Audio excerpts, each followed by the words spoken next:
Now this morning, the title of the message I'd like to share to each and every one of us, I entitled this message, Cross Over.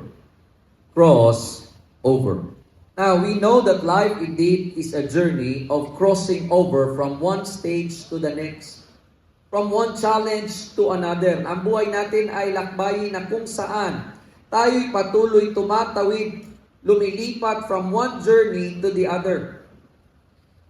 From fear heading towards faith. From a challenge of difficulty heading towards the victory that God has in store for us. In this passage that we've read, just like Jesus invited His disciples to cross over to the other side.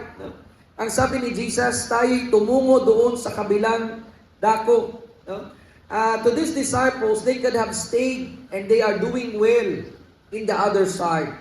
Nandun silang naririnig ang mga parables ni Jesus. They've witnessed Jesus' miracles, the teachings of Jesus. But after all of this, the Lord told them, our Lord Jesus have told them that let us cross over to the other side. Crossing over means to stepping into something new. Trusting Jesus that He would lead us through uncharted waters, new heights, new challenges, leaving the things behind, the doubts, the past victories, and willing to face a new challenge and greater opportunity of God's victory sa ating mga buhay. Now, the crossing over is not always smooth. Alam nyo, sa pagtawid, sa paglakbay natin, sa panibagong yugto ng buhay, hindi magiging madali. Pakitanong yung katabi mo, madali ba para sa'yo? When we are transitioning from one stage of our life to the other, it will never be easy. Pero ang mainam na balita sa umagang ito, God Himself, or Jesus Himself, will be with us as we journey in our crossing over to the other side. Now, makikita natin na sa kwentong ito, His disciples was called by Jesus to cross over to the other side. As we look at this passage this morning, we will also see how the Lord has called us to cross over to the next stage of our lives, and He had promised us that we will reach the end with victory. Believe that when God calls us to cross over, He is always near. He is with us even in the midst of the storms of life. Now, una nating titingnan sa umagang ito, as we cross over, the call to cross over. We are to see that there is a call for you and me to cross over. Ang ibig sabihin ng crossover is from moving from one location to the other. Sa pagtawid sa kabila. Ikaw at ako ay tinatawag ng Diyos not to remain where you are today. Marahil you are in a very good situation. The Lord is telling us, let us cross over. To the disciples, they were in a good state. Maayos na ang kanilang kalagayan. They've experienced miracles. They've heard God's teaching. They've heard of the parable that Jesus taught them. But all of a sudden, Jesus told them, let us cross over to the other side. This tells us that God has a plan better than where we are today. If God is calling you to cross over, God has a plan and to redirect our life into something greater that we are experiencing today. The challenge is this, that we are having difficulty, does not want to leave the very comforts of our life. When God calls us to cross over, parang ayaw natin. Bakit?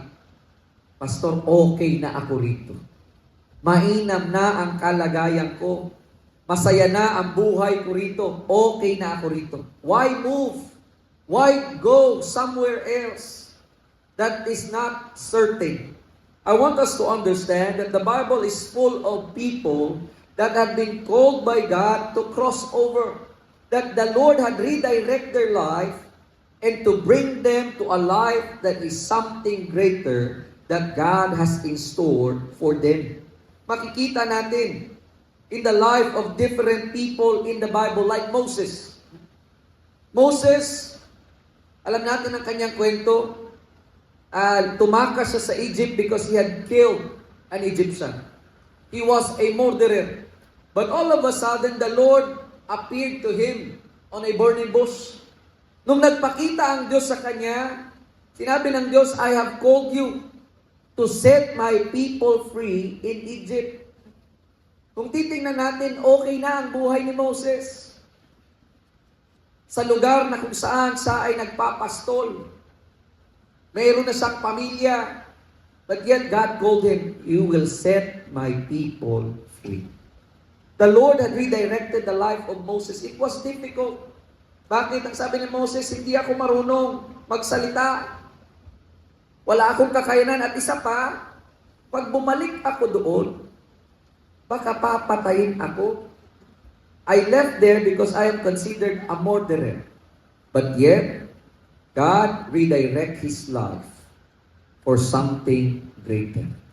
From a murderer to be the redeemer that will lead the people of God to set out towards the promised land. Marahil sa sitwasyon mo ngayon, you are already in a good situation. Pakitabi sa katabi mo, God is calling you to cross over. He wants you to move to the next stage of our life. There is something greater in store for each and every one of us. You remember the story of Gideon. Si Gideon, they are to fight the enemy. Pero ang sabi ng Diyos, Gideon, bawasan mo, marami kayo masyado. 300 laban sa napakaraming kalaban. But yet, the Lord is calling him to cross over from his confidence to his soldiers to his confidence to God. Na kahit 300, kayang panalunin ng Diyos ang kanyang bayan. We get to see the life of David. David was a very young man. But when he heard of the giant Goliath, na kinukutsa ang kanyang Diyos, David get to cross over from being a shepherd boy to a giant killer. The Lord is directing him, calling him to go to the next step, to the next challenge. Anong sabi ni David? Kung napatay ko ang mga leon, ang mga tigre, ang mga bear, the Lord will deliver this giant into my hands. The Lord is calling us to cross over. Maybe you are in a problem today, pakisabi sa katabi mo, God will elevate you. Hindi parating may problema. Oo, may problema tayong kakaharapin, but ito ang tiyak. Sasamahan tayo ng Diyos at bibigyan niya tayo ng kalakasan, mapagtagumpayan anumang pagsubok na ating kakaharapin. As they cross over, they face a greater challenge. The Bible tells us they experience a windstorm. A windstorm. Ang windstorm, walang warning when it comes. Unlike the typhoon, makikita ng weather forecast, may parating na low pressure, nagbi-build up, magiging bagyo siya. No? The windstorm is just coming without a warning. It's an instant, it's a quick kind of storm that just comes when there's the perfect condition. When the warm air and the cold air meets together, then comes a windstorm. Pag dumating ang unos, walang paghahanda. Now, ikaw ba napaghandaan mo yung problema sa buhay? Many times we have not been prepared with the problem comes along our way. Maalala natin yung pandemya. Wala sa ating nakapaghanda. Dumating ang pandemya. It's like a windstorm that came. Masaya pa tayo nung simula. March 15. Walang pasok. Masaya ang mga magtatrabaho, work from home. Kaya lang yung 15 days, umabot ng 30. Umabot ng ilang buwan, parang malungkot ka na. Namiss ko nang lumabas. And all was caught off guard. Para bagang hindi natin napaghandaan. The same is true in our day-to-day challenges in life.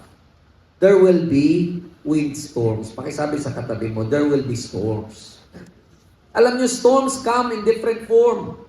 Alam niyo, ang bagyo sa buhay, iba't ibang paraan at iba't ibang purpose bakit dinadala ito sa ating mga buhay. There's a storm, what we call correcting storms. May bagyo na inaalaw ng Diyos para ituwid tayo. Marahil mali ang ating pagpapasya, itutuwid tayo ng Diyos through those storms. There are storms in life that the Lord would also use to protect us. Iniingatan tayo. There are storms as well in life that will perfect us. Pinapolish at inaayos tayo ng ating Panginoon. We can see in the life of Jonah, is what we call the correcting storm. Jonah was called to go to preach the gospel. Instead of heading towards Nineveh, he decided to go somewhere else. Anong ginawa ng Diyos? Habang nandun siya, natutulog, dinala ng Diyos ang malakas na bagyo na walang ni sino mang pwedeng tumigil. Tinapon na lahat ng kargamento. When they cast lot, Jonah was found out that he was running and disobeying God. Sabi niya, ihagis nyo na lang ako. Nung inihagis siya sa dagat, pumalma ang tubig, the Lord allowed to bring a great fish to swallow him into the belly of the fish.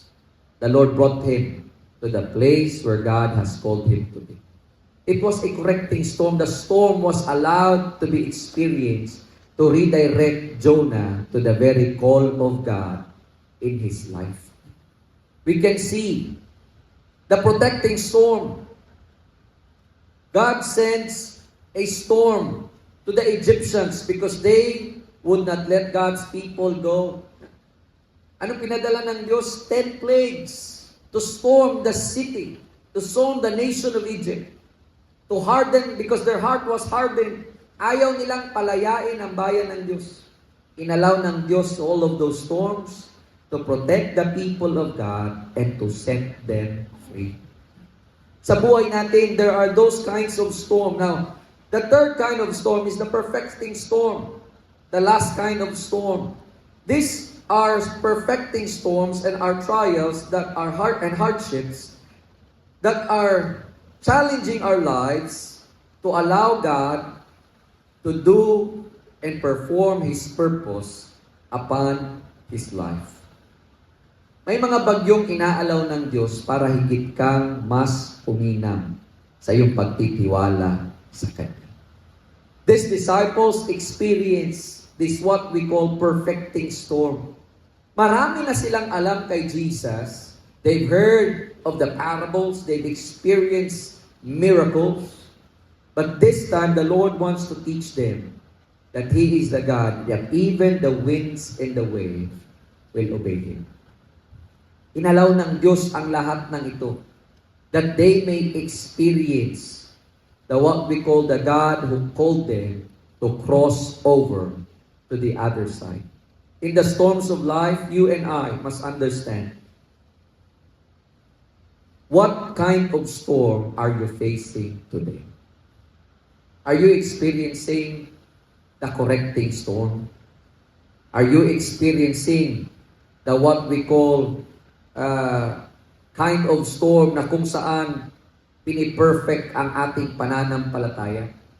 Are we experiencing a storm that is protecting us from being away from God's call upon our life? Now, second thing that we are to look at as we cross over. As they cross over, they begin to see the presence of Jesus. As they cross over, they experience a windstorm. Nagkaranas sila ng unos na kung saan the water was filling the boat. They tried so hard, but yet Jesus was asleep. Na-picture mo ba yung bangka? Pinapasok na ng tubig, malakas ang hangin, malakas ang alon. And I want you to use your holy imagination. These disciples, many of them were fishermen. veteranong mga mangingisda, pero wala silang magawa. And they cry out unto the Lord. Ano ang sabi nila kay Jesus? But he was in the stern asleep in a pillow, and they awoke him and said to him, Teacher, do you not care that we are perishing? Jesus, wala ka bang pakialam na nagdurusa kami, patulog-tulog ka lang? Minsan ganun ang ating mga drama kay Jesus. Lord, di mo ba ako naririnig? Hirap na ako. Lord, nasaan ka ba? Sa panahon ng aking pagsubok. But this morning, we are to understand the presence of Jesus is always with us. The good thing with this passage, Jesus was present. The presence of Jesus was there before the storm, bago pa man ang bagyo. Kasama nila si Jesus sa loob ng mismong kanilang bangka. Yes, Jesus may be asleep, but one thing is sure, He was present. Maybe in your circumstance today, you are facing a storm and seems Jesus is silent. It seems that Jesus is not doing something. It seems that Jesus is not about to do anything at all. Na sinasabi natin, don't you care? Ito ang sabi ng mga disciples, Jesus, don't you care? We are perishing. I want us to be reminded this morning, in the storms of your life, Jesus will never be absent. Pakisabi sa katabi mo, never ma-absent si Lord. He is always with us. He is in our boat. He is just waiting for you and me to call upon His name. Now, during the storm, Jesus was still there. Kaya lang, sa kwentong ito, Jesus was asleep. Na pag malala na ang bagyo ng buhay, madalas, we don't hear from God instantly. Hindi naman agad-agad. But I want us to understand that even in the storm, Jesus is present. Madalas pag maayos ang buhay, masaya ang lahat, we tend to forget about Jesus. But Jesus is present. But when the storm comes, we remember about Jesus. Saka natin naaalala si Jesus pag may problema na. Marahil sagwan sila ng sagwan, limas sila ng limas ng tubig, hindi pa rin tumigil ang bagyo. Na-realize nila, nandyan nga pala si Jesus. Anong ginagawa ni Jesus? Tulog. And that's the feeling we feel in our times of storm. We feel that we are alone fighting our battles. We feel we are alone and left on our own. But I want us to understand the truth this morning. Hindi ka kailanman pinabayaan ng Diyos. Hindi ka kailanman pababayaan ng Diyos. At kailanman hindi ka iiwan ng ating Panginoon. Tell the person next to you, the Lord is with you. Kasama mo ang Diyos sa bagyo at pagsubok ng ating mga buhay. We can understand here that Jesus did not just being present at the storm, He calms the storm. Kinalma ni Jesus ang bagyo. When they woke Him up, ano ang sabi ni Jesus? Peace, be still. And the wind ceased, and there was a great calm. Salita lang ni Jesus. Peace, be still. Everything changes. The same is true in our life this morning. In your storm, you go back to the Word of God. The Word of God has the power, first, to calm us. Pag nagpapanik ka na sa problema mo, kung saan-saan ka na lumalapit, saan-saan ka tumatakbo, the Lord is just simply telling us, go back to my Word. Because my Word has the power to transform, first, us. Pansinin mo, habang binabasa mo ang salita ng Diyos, yung isipan mong nag-aalala, takot na takot, kumakalma. Yung puso mo na parang hindi mo na alam ang gagawin, the Lord will give us the perfect peace. He will calm us. He will assure us. He will give us the confidence that no matter what storm you are facing, our God is a victorious God. who can win and calm every storm of our life. The good thing in this passage that we've read, the presence of Jesus was not just present before the storm, was not just present during the storm. Jesus was still present even after the storm. Ito'y katiyakan sa ating mga buhay na anuman ang ating kakaharapin, hindi tayo kailanman pababayaan ng ating makapangyarihan na Diyos. You and I must understand, He is our Emmanuel, the God who is with us. The God who is with us. Alam natin ang katotohanan nung tayo'y bata. Pag mag-isa ka sa dilim, you easily get afraid. Kahit gaanong tapang mo, pero pag mag-isa ka na lang, karanasan mo bang maglakad sa simenteryo ng gabi nung bata ka? Okay lang yung dilim eh. Pero yung sabihin, maglakad ka sa simenteryo, yung dadaan ka sa simenteryo ng gabi na mag-isa ka lang. The reality, fear comes in. Fear will come. Anong ginagawa natin? We brace ourselves. Kung gaano kahaba yung simenteryo, ganun din kahaba yung takbo mo. One, takbo. Walang lingon-lingon sa takot. Pero pansinin mo, pag lumakad ka sa simenteryo at kasama mo yung tatay mo, kahit takot ka, kakapit ka lang eh. Okay lang, nandyan yung tatay ko. It gives us the confidence. It gives us the courage. Now, why am I sharing this? In the storms of life, it brings us fear. It will bring doubt in your life. But I want you to remind yourself, I am never alone. My God is with me. He will fight for me. He will defend me. He will sustain me. Ano man ang bagyong meron ka ngayon, kaya pahupain ng Diyos ang anumang takot, ang anumang pagdududa, at kayang pagtagumpayin ng Diyos ang ating mga buhay. To these disciples, they've experienced that the presence of God can change everything.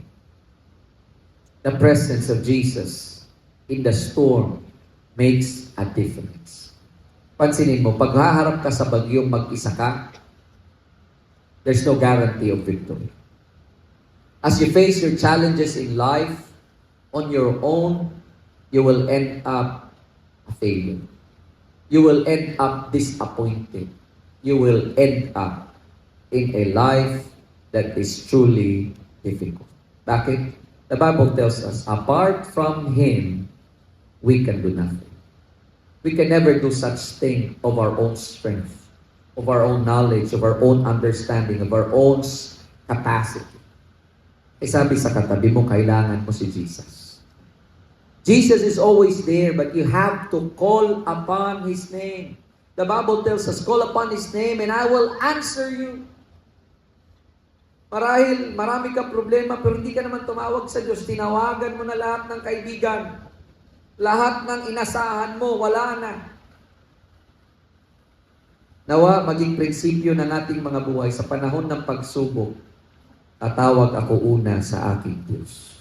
Tatawag ako kay Jesus bago pa man ang lahat. Because He is a God who answers our prayers.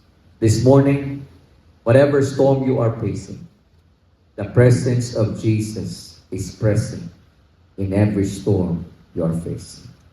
Whether before the storm, whether during the storm, or even after the storm, kailanman hindi tayo pababayaan ng Diyos. Let us give a mighty clap of praise unto our God. Now, third and the last, crossing over, we get to see the purpose of Jesus. Bakit nga ba inaalaw ni Jesus na dumaan tayo sa mga windstorms and storms of life? Natunong mo na ba ito? Bakit kaya na pinapadaan tayo ni Jesus sa mga bagyo ng buhay? I want us to understand that storm reveals the very conditions of our heart. Sa pagdaan ng bagyo, sa pagharap natin sa mga hamon at pagsubok ng buhay, nakikita ang totoong estado ng ating mga puso. Pag may problema at natataranta ka na, it truly reveals the very condition that you are dependent on yourself, not depending on God. Bakit? Kung talagang umaasa ka sa Diyos, hindi ka matataranta. Hindi ka magdududa na may gagawin ba ang Diyos. You would always believe that, Lord, all things work together for good to those who love you. To those who love God. Anumang problemang dalhin sa buhay natin, alam natin at tiyak tayo, may purpose ang Diyos. May nais ang Diyos na tagumpay sa ating mga buhay. The greater your challenge, the greater God's victory will you and I experience in our life. Gaano man kalaki ang problema mo ngayon, oo, the reality, hindi natin kaya. Pero kaya ng Diyos. Kaya ng ating Panginoon. Inaalaw ng Diyos na maranasan natin ang mga storm na ito for the very purpose of you and me knowing Him as our Savior and Lord. Pansinin mo, habang may problema ka, lalo mong nakikilala sino si Jesus. Ikaw at ako, naranasan mo na yung kawalan ng pera.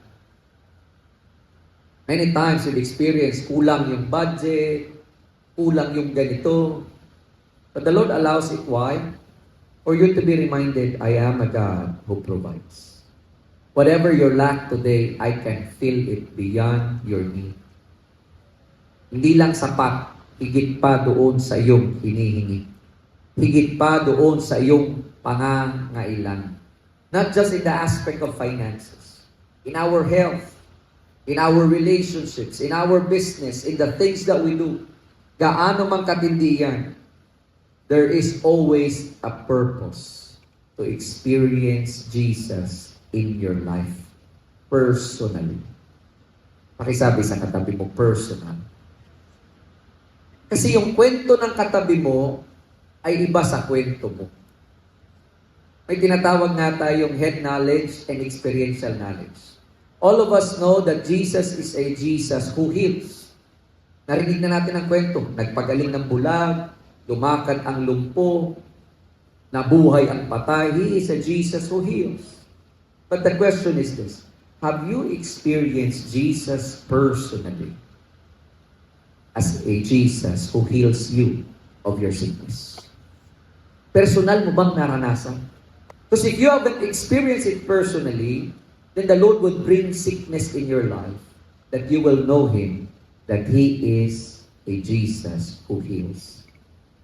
Now, why am I sharing this? I've experienced Him as a personal healer in my life. I've shared this story before and I'll share it again. I was diagnosed with gallstone. Multiple stones in my gallbladder. Canceled yung flight ko papuntang abroad. I was devastated. Parang dumating ang windstorm. Alam mo yung excited ka na? May ticket na eh. May ticket na ako paalis ng ibang bansa. I'm heading towards Singapore. Doon ako sasampa ng barko. First of my contract. Sabi ko, answered prayer na. May ticket na ako. And all of a sudden, sabi ng opisina, magpa-medical ka, you leave by March 25, 2011. Nagpa-medical ako March 20. Lumabas ako sa ospital ng luhaan. Bakit? Sabi ng doktor, hindi ka makakaalis. Sabi ko, Dok, bakit?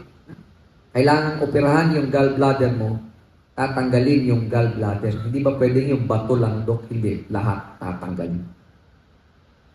Cut the long story short, I don't have the money to pay.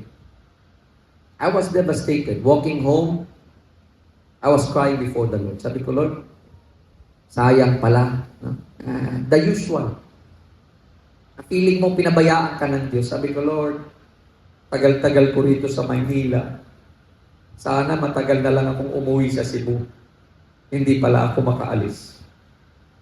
While I was pouring out my heart to God, walking on the streets of United Nations Avenue, I heard the very voice of God and reminded me of His promise. I am a God who heals.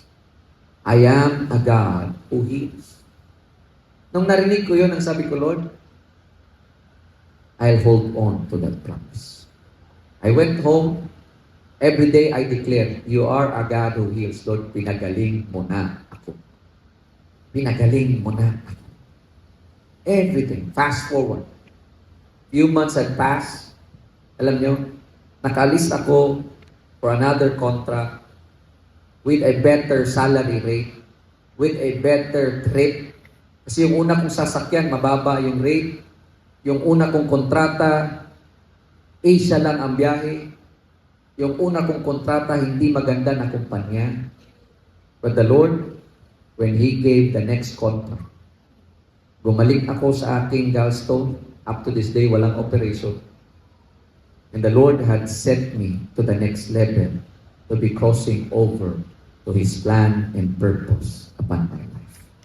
Let us give a mighty clap of praise to God. If you are sick today, you can declare, Lord, you are a God who heals. Let me experience your healing.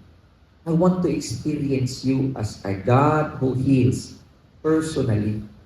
Kaya ako ngayon bilang pastor, I still believe in medicine, but bago ako uminom ng gamot, I always believe, Lord, you've healed me before, you can heal me today. Last resort sa akin, madalas ang gamot. I always call, Lord, tulungan mo ako na maranasan kong patuloy na Diyos ka na taga-pagaling. Now, I don't know what challenge you are facing, but you and I, we can call unto God. We can believe Him for something greater, that He has a purpose for the very storms, difficulty, challenges you are facing today, that He is a powerful God. Jesus allows the storms to reveal the very nature of who Jesus is. Verse 41 tells us, and they feared exceedingly and said to one another, who can this be, that even the wind and the sea obeyed Him? Even the wind and the sea obeyed Him. Pinakita ni Jesus na hindi lamang sa Jesus na tagapagaling, hindi lamang sa Jesus na tagaturo, hindi lamang sa teacher who knows many parables, who can perform many miracles when it comes to healing. Even the wind and the waves obeyed Him. It truly revealed the very nature that He is the King. He is the Lord. He is God. Sa ating mga buhay, your storm will reveal who your Jesus is. That Jesus can win whatever battle you are facing. Jesus have done it all. Anong sabi ni Jesus at the cross of Calvary? It is finished. He have accomplished His task. He have set free humanity from the bondage of sin, that we can have the freedom to come boldly into the throne of His grace. This morning, wala dapat maging hadlang para maranasan mo ang kapangyarihan ng Diyos sa sitwasyong iyong kinakaharap. All you have to do is to call upon His. All you have to do is to believe, Lord, I know I can't, but you can. Lord, I know it's impossible for me, but with you, nothing is impossible. Lord, sa sitwasyon ko, sa oras na ito, let your glory be seen upon my life and my circumstance. As we end in our conclusion this morning, Jesus is calling us to cross over. Do not stay in your comfort zone. He is with us. He will empower us and bring us to the victory that He has prepared for us. To the disciples, Jesus asked them to cross over. I don't know what Jesus is calling you today to cross over from that relationship, to cross over from that debt, to cross over from that sickness, to cross over from that difficulty you are facing today. Be assured, if God is calling you to cross over, He will be with us. He will empower us. And He will bring us to a place of victory that He has called us to experience. Sa umagang ito, tell the person next to you, you must cross over. Don't settle for less. Don't settle for what you are experiencing today. Why? Greater things are in store to those who continue to walk in faith in our Lord Jesus Christ. Let us bow our heads as we pray. Hallelujah. Father, we thank you. Lord, indeed, we thank you for your reminder that indeed you called us to cross over to the other side. Lord, you want us to be crossing over from that hardship to a victory.